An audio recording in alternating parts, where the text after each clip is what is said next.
अस्सलाम वालेकुम वरहमतुल्लाहि वबरकातुहू। अब हम आयत नंबर 62 की डिटेल करते हैं। तो आयत नंबर 62 में हमने पढ़ा अऊज़ु बिल्लाहि मिनश शैतानिर रजीम बिस्मिल्लाहिर रहमानिर रहीम इन्नल्लज़ीना आमनू वल्लज़ीना हादू वन्नसारा वस्साबिईन, बेशक वो लोग जो ईमान लाए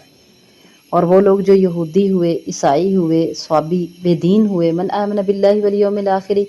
इनमें से जो कोई ईमान लाया अल्लाह के साथ और आखिरत के दिन के साथ, व आमिल स्वालिहान, उसने नेक अमाल किए, फलहुम अजरुम इंद रब्बिहिम वला खौफुन अलैहिम वला हुम यहज़नून, तो उनके लिए उनका अज्र है उनके रब के नज़दीक, और ना खौफ होगा उन पर और ना वो गमगीन होंगे। तो जैसा कि पीछे बनी इसराइल पर गज़ब की बात की गई है, यहूदो नसारा पर और बनी इसराइल वालों पर ख़ुसूसन जिनका तस्करा चल रहा था कि अल्लाह ने इनके ऊपर बहुत नेमतें की, और जब इन्होंने खेती बाड़ी का मुतालबा किया और इन्होंने कहा कि हमें ये कुछ चाहिए और अल्लाह की नेमतों की नाकदरी की, तो अल्लाह ने इन पर गज़ब मुसल्लत किया। तो अब साथ ही अल्लाह ताला ने अपनी रहमत का भी तस्करा किया है कि ये अल्लाह ताला की आदत है कि अल्लाह ताला अपने बंदों पर रहम करता है, अल्लाह ताला अपने बंदों पर अपनी रहमत फरमाता है। और अल्लाह ताला ने ये इरशाद फरमाया कि बनी इसराइल का हर फ़र्द जो है वो इस ज़िल्लत व मस्कनत और ग़ज़ब इलाही का निशाना नहीं बना, बल्कि पहले भी अल्लाह ताला बेहद मेहरबान था और आज भी अल्लाह ताला बेहद मेहरबान है। पहले अंबिया के दौर में जो भी ईमान ले आया और उसने अमल साले कर लिया, अल्लाह पर ईमान लाया और आखिरत के दिन पर ईमान ले आया और उसने नेक अमाल किए, पहले अंबिया के दौर में भी बात यह है कि अल्लाह ताला की रहमत पहले भी थी और अब भी है, और बनी इसराइल पे भी अल्लाह की रहमत थी। अल्लाह ताला ने इनके लिए तौबा के दरवाजे तब भी खोले थे और अब भी यहूद व नसारा के लिए अल्लाह ताला ने तौबा के दरवाजे खोले हुए हैं। तो इन लोगों पर अपनी बंदों पर अल्लाह ताला की रहमत पहले भी थी और आज भी है। तो अल्लाह ताला ये बताते हैं, अल्लाह ताला इस बात का तज़किरा करते हैं कि पहले अंबिया के उम्मतें जो थी उनमें से जो भी कोई ईमान ले आया और उसने नेक अमल कर लिए, अल्लाह पर ईमान लाया, आखिरत के दिन पर ईमान लाया, तो क्या है, वलहुम अजरुम इंद रब्बिहिम, उनके लिए उनके रब के यहाँ सवाब है, वला खौफुन अलैहिम वला हुम यहज़नून, और ना खौफ होगा उन पर और ना वो गमगीन होंगे। और खौफ और हज़न का जैसे पहले भी हमने इसकी डिटेल की है, तो मुख्तसर में ये कर देती हूँ कि खौफ नेमतों का मुस्तकबिल में छिन जाने का ख़तरा, खौफ अल्लाह की रहमत का मुस्तकबिल में ना मिलने का खौफ, और फिर इसी तरह हज़न क्या है, जो पीछे किए गए अमाल थे उनका गम कि मैंने बहुत बुरे अमाल किए। ऐसा कुछ नहीं होगा, बल्कि वो अंबिया पर ईमान लाए थे, उन्होंने नेक अमाल किए, अल्लाह पर और आखिरत के दिन पर ईमान लाए थे, तो क़यामत वाले दिन उनको ना तो मुस्तकबिल में कुछ बुरा होने का खौफ होगा और ना माजी में कुछ बुरा किए जाने का खौफ होगा। इसी तरह नबी करीम सल्लल्लाहु अलैहि वसल्लम की बासत के बाद यहूद व नसारा में से और फिर साबी बेदीन, साबी का मतलब है बेदीन, इनमें से भी जो कोई ईमान ले आए नबी करीम सल्लल्लाहु अलैहि वसल्लम पर, तो भी अल्लाह ताला की बख्शिश बहुत वसी है, अल्लाह की रहमत बहुत वसी है, अल्लाह ताला उनको माफ़ कर देगा।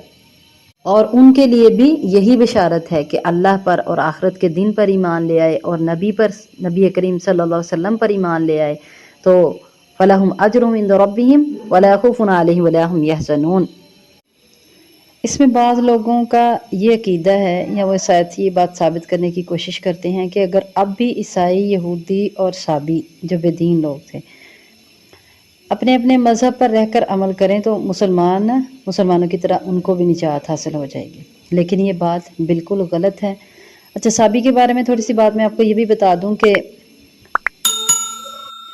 कुरैश मक्का साबी उसको कहते थे जो उनके दीन को छोड़कर किसी दूसरे दीन में चला जाता, उसको वो साबी कहा करते थे। उनके मुताबिक जो शख्स एक दीन को छोड़कर दूसरे दीन में चला जाए तो उसको वो साबी कहते थे, ये कुफार कुरैश जो थे वो। तो इसी तरह वो मुसलमान होने वालों को भी साबी कहा करते थे। अब हम बात करते हैं जो अभी हम पहले बात कर रहे थे कि अगर आज के दौर के ईसाई, यहूदी और साबी अपने अपने मज़हब पर रहकर अमल साले करें तो इसके बारे में क्या है। तो इसके बारे में अल्लाह ताला कुरान पाक की ये आयत जो है बयान करते हैं, وَمَن يَبْتَغِ غَيْرَ الْإِسْلَامِ دِينًا فَلَن يُقْبَلَ مِنْهُ، اور جو کوئی بھی اسلام کے علاوہ دین کو تلاش کرے گا فَلَن يُقْبَلَ مِنْهُ، اسے ہرگز وہ قبول نہیں کیا جائے گا۔ اسلام کے علاوہ کوئی اور دین اللہ کے ہاں قابل قبول ہے نہیں تب سے جب سے نبی کریم صلی اللہ علیہ وسلم آ گئے، چونکہ یہود و نصارہ کی کتابوں میں تورات اور انجیل میں بھی نبی کریم صلی اللہ علیہ وسلم کے آنے کی بشارت ہے، اور ان سے بھی یہ عہد لیا گیا ہے کہ جب نبی کریم صلی اللہ علیہ وسلم آ جائیں تو آپ لوگ اپنی پرانی شریعت کو چھوڑ کر نبی کریم صلی اللہ علیہ وسلم پر ایمان لائیں گے۔ اور آج کے پھر نبی کریم صلی اللہ علیہ وسلم کے دور کے عیسائی اور یہودی بھی بعض ایسے تھے جنہوں نے اپنے دین کو چھوڑا اور پھر اللہ پر ایمان لائے، نبی کریم صلی اللہ علیہ وسلم پر ایمان لائے اور پھر مسلمان ہو گئے اور نیک اعمال کیے۔ تو ایسے لوگوں کے بارے میں بھی اللہ تعالیٰ ارشاد فرماتے ہیں فَلَهُمْ أَجْرُهُمْ عِنْدَ رَبِّهِمْ وَلَا خَوْفٌ عَلَيْهِمْ وَلَا هُمْ يَحْزَنُونَ۔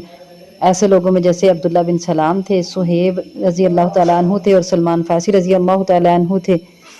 یہ سب عیسائیت اور یہودیت کو چھوڑ کے مسلمان ہوئے تھے۔ تو ایسے لوگ بھی مسلمانوں میں داخل ہوں گے جن کی اللہ نے توبہ قبول کی اور ان کے لیے ان کے رب کے ہاں اجر عظیم ہے۔ وَلَا خَوْفٌ عَلَيْهِمْ وَلَا هُمْ يَحْزَنُونَ۔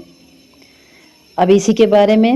نبی کریم صلی اللہ علیہ وسلم کی ایک حدیث بھی ہم بیان کرتے ہیں۔ اللہ کے نبی صلی اللہ علیہ وسلم نے ارشاد فرمایا وَالَّذِي نَفْسُ مُحَمَّدٍ بِيَدِهِ، قسم ہے اس ذات کی جس کے ہاتھ میں محمد صلی اللہ علیہ وسلم کی جان ہے،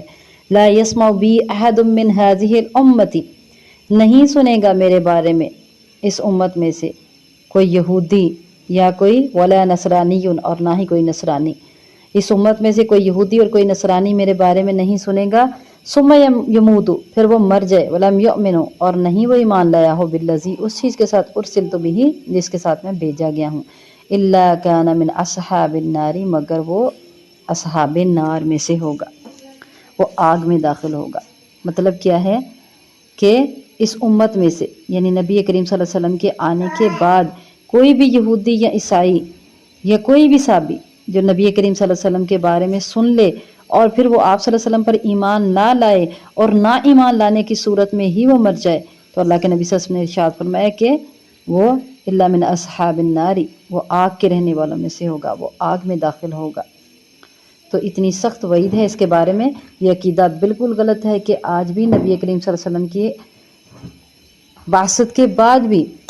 اگر یہودی اور عیسائی اپنے ہی مذہب پر قائم رہتے ہیں، چونکہ اس میں اللہ تعالیٰ کے قرآن کے مطابق اور نبی کریم صلی اللہ علیہ وسلم کی احادیث کے مطابق اور پھر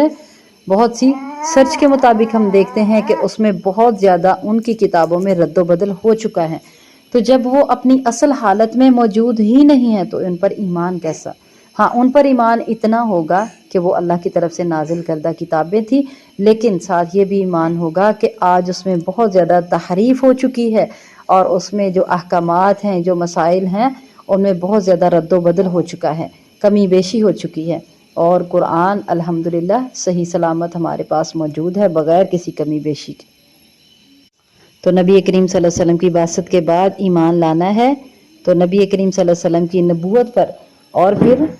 اللہ تعالیٰ کے نبی صلی اللہ علیہ وسلم ہونے پر نبی کریم صلی اللہ علیہ وسلم پر ایمان لانا ہے، اور پھر قرآن کے اللہ کی طرف سے نازل کردہ کلام ہونے پر ایمان لانا ہے، اور ہر مسلمان کامیاب ہوگا انشاءاللہ۔ وہ مسلمان کامیاب ہوگا جو اللہ پر اور آخرت کے دن پر ایمان لائے گا اور نیک اعمال کرے گا۔ تو اسی کے بارے میں اللہ تعالیٰ نے ارشاد فرما دیا فَلَهُمْ أَجْرُهُمْ عِنْدَ رَبِّهِمْ، ان کے لیے ان کے رب کے ہاں اجر ہے، وَلَا خَوْفٌ عَلَيْهِمْ وَلَا هُمْ يَحْزَنُونَ، نہ خوف ہوگا ان پر اور